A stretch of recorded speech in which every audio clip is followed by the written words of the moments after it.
Today we're going to be making this very simple and extremely sturdy crochet cord or handle or strap. You can use this for a lot of different things. And for this I am working with some size 4 medium weight yarn, and this is just the Lion brand yarns Re-Up Recycled Cotton and Polyester blend, and the color I chose is Mineral Springs. And I am using a size I or 9 or 5 1/4 millimeter crochet hook. But if you don't have a crochet hook of this exact size, you want to make sure you get a crochet hook that's larger than this. This is about as small as I would recommend going for your crochet cord. And we're going to begin by attaching the yarn to our crochet hook using a slip knot. And then we're going to chain 5. And you want to keep your stitches in this pattern pretty loose. And once you have your 5 chains, you want to slip stitch into your very first chain.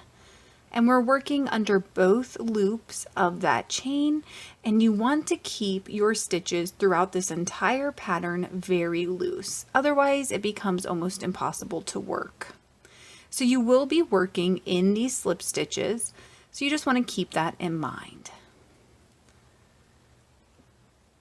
From here, all you're going to do is just place 1 slip stitch in each of your 5 chains.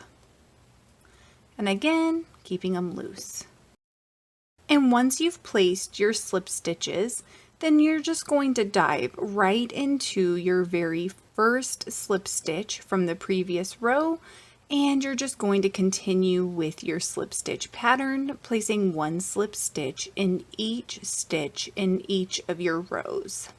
So you want this to act like a spiral until you get your cord to your desired length. And so after crocheting several rows, your cord should look something like this. So whenever you want to finish your cord off, go ahead and cut off your yarn.